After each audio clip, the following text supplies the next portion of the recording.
కీర్తనల గ్రంథమండి 20వ అధ్యాయము 5వ వచనాన్ని మనము చదువుకుందాం.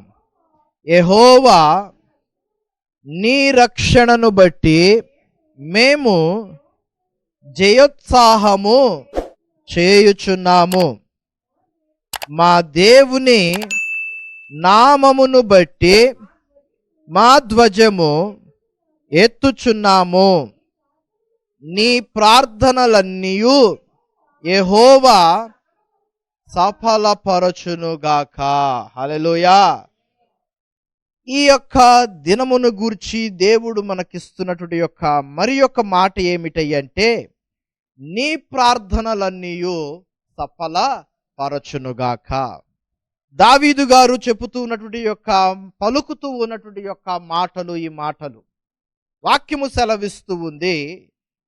నీ ప్రార్థనలన్నీయు యెహోవా సఫలపరచునుగాక అని చెప్పి వాక్యం సెలవిస్తూ ఉంది.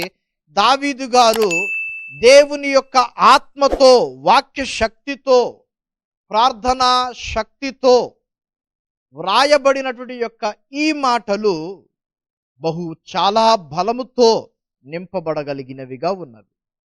ఈనాడు లోకములో చూస్తే దేవుని మాటకు విలువ చెప్పాలి, దేవుని మాటకు విలువ లేనే లేదు.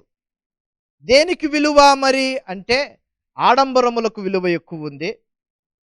లోకములో మానవుడు వేసుకునే వస్త్రాలకు విలువ ఎక్కువ ఉంది. లోకములో మానవుడు కలిగి ఉండే జీవితానికి విలువ ఎక్కువ ఉంది. కానీ ఆ జీవితాన్ని నడిపిస్తూ ముందుకు తీసుకుని వెళుతున్న వాక్యానికి ఈనాడు మానవుని హృదయములో విలువ లేనే లేదు.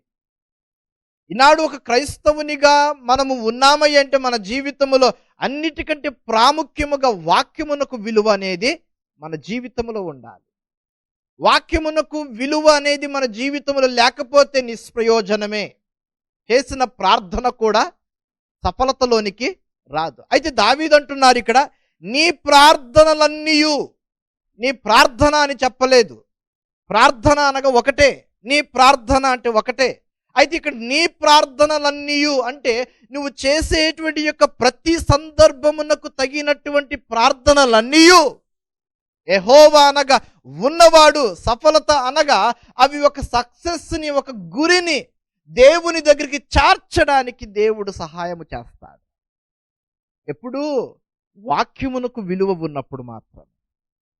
నాడు మన జీవితంలో వాక్యానికి విలువిస్తున్నామా లేదా మన జీవితంలో ప్రార్థనకు విలువిస్తున్నామా? అంటే పాస్టర్ గారు రెండు ముఖ్యమే కదండి. అవును, రెండు ముఖ్యమే. అయితే రెండిటిలో ఏది ప్రాముఖ్యంగా మన జీవితంలో నెరవేర్చబడుతూ ఉంది? ఈనాడు ప్రార్థన చేయమంటే టక్కన చేసేస్తామే. అయితే వాక్యం చదవమంటే, ఈనాడు వాక్యమును మనం ధ్యానిద్దామంటే ఈనాడు చాలా మందికి ఏమైపోతుంది, విసుకొచ్చేస్తుంది. అయితే వినుట వలన ఏం కలుగుతుందంట?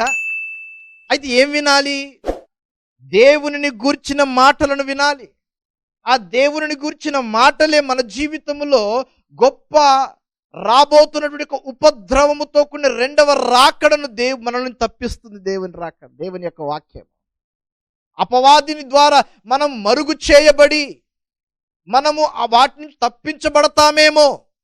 క్రీస్తు రాకడలో మనము ఉండు నిమిత్తము దేవుని వాక్యముతో కూడినటువంటి యొక్క ప్రార్థన మనలను ఒక సఫలతలో కూడినటువంటి ఒక క్రైస్తవ బిడ్డగా మనలను మారుస్తూ ఉంది. ఈనాడు దేవుని నమ్మిన క్రైస్తవ బిడ్డగా మనం మార్చబడాలే కానీ ఏదో నమ్మాము అన్నట్టుగా మనము ఉండడానికి వీలు లేదు. నిజమైన క్రైస్తవుడు నిజమైన క్రైస్తవులుగా జీవించాలి. నిజమైన క్రైస్తవులు ఎలా ఉండాలంట? క్రైస్తవులుగా జీవించాలి. నువ్వు క్రీస్తుని నమ్ముకున్నంత మాత్రాన మన కులము మారిపోదు.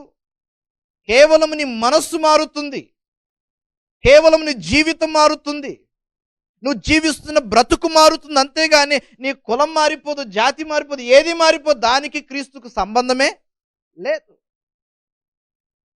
నువ్వు దేవుని బిడ్డగా మార్చబడుతున్నావంతే, దేవుని బిడ్డగా జీవిస్తున్నామంతే, దేవుని బిడ్డగా నడుచుకోవాలి. ఆ పరిశుద్ధమైన జీవితమునకు లోకములో ఉన్నటువంటి యొక్క కుల జాతి విభేదాలకు ఏమాత్రం కూడా సంబంధము లేదు, ఏమాత్రము సంబంధము లేదు. ఆ ప్రియ దేవుని బిడ్డలారా, దేవుని గూర్చిన వార్త కొంతమందికి వెర్రితనాన్ని పుట్టిస్తుంది. క్రీస్తుని గూర్చిన వార్త వెర్రితనాన్ని పుట్టిస్తుంది. నవ్వేవాళ్ళు నవ్వుతూ ఉంటారు. నువ్వు క్రైస్తవుడు అయినా నవ్వుతుంది, నువ్వు క్రైస్తవుడు కాకపోయినా నవ్వుద్ది. అయితే మనము నవ్వులు పాలవ్వకూడదు. మనము దేవుని ముందు నవ్వులు పాలవ్వకూడదు. దేవుని నమ్మాము అంటే నీ ప్రార్థన సఫలతలోనికి రావాలి. హల్లెలూయా. చేసే ప్రార్థన సఫలతలోనికి రావాలి. చేసేటువంటి విజ్ఞాపనలు సఫలతలోనికి రావాలి. దావీదు అంటున్నాడు కదా 20వ అధ్యాయం 1వ వచనములో, ఆపత్కాలమందు యెహోవా నీకు ఉత్తరమిచ్చునుగాక అని చెప్పి. ఇప్పుడంట ఆపత్కాలమందు యెహోవా నీకు ఉత్తరమిచ్చునుగాక అని వాక్యం సెలవిస్తూ ఉంది. అంటే దేవుని గూర్చినటువంటి వార్త ద్వారా నీవు బలపరచబడితే, ఆపత్కాలమందు, ఉపద్రవ కాలమందు, కష్టకాలమందు, చేయి జారిపోయిన పరిస్థితులలో నీవు చేసిన ప్రార్థన నీకు ఉత్తరం ఇస్తుంది, నేను ఆదుకుంటుంది. ఆపద ముక్కులు వాడి కింద ఎప్పుడో ఒక్కసారి కష్టం వచ్చి పడినప్పుడు అప్పుడు మనం ప్రార్థన చేస్తే ప్రభువు అంటాడు, నీవెవరివో. ఈ ప్రార్థన దేవుని దగ్గరికి వెళ్తుంది. ఇంకా మన ప్రార్థన దేవుని దగ్గరికి వెళ్ళదు. ఎప్పుడో అవసరం వచ్చినప్పుడు దేవుని ఉపయోగించుకోగలిగినటువంటి క్రైస్తవులముగా ఉండుట కంటే, ఈ దినము నమ్మామా, ఈ దినమే అత్సాక్షులమైనా కూడా ఆశ్చర్యపడనక్కర్లేదు. దేవుని రాజ్యములో మనకు స్థానము దేవుడు ఏర్పాటు చేస్తాడు. హల్లెలూయా. గమనించాలి నా ప్రియ బిడ్డారా, ఆపత్కాలమందు యెహోవా మనకు ఉత్తరం ఇవ్వాలి అంటే ప్రతి దినము దేవునితో మనము సఫలతలో అవ్వగలిగినటువంటి విధానముతో కూడిన దేవుని వాక్యమును మనం ధ్యానించగలిగిన వారముగా ఉండాలి. మన క్రైస్తవ జీవితములో అది బహు ప్రాముఖ్యము. ప్రార్థన శక్తి బహు ప్రాముఖ్యము. ఆత్మీయ జీవితములో ఎదగగలుగుతున్నటువంటి విధానము బహు ప్రాముఖ్యము. ఆ ప్రాముఖ్యమును మనం విడిచిపెట్టడానికి వీలు లేదు. అంటున్నాడు 5వ వచనం ఆఖరి మాట, నీ ప్రార్థనలన్నీయు యెహోవా సఫలపరచును. అంటే మన ప్రార్థనలు ఎక్కడికి వెళ్ళాలి? యెహోవా సన్నిధిలోనికి వెళ్ళాలి. ఆయన పాద సన్నిధిలోనికి చేర్చబడాలి. అప్పుడే ఆ ప్రార్థనలకు సఫలత అనేది మనం చూడగలుగుతాం. మన ప్రార్థనలు పరీక్షింపబడతాయి.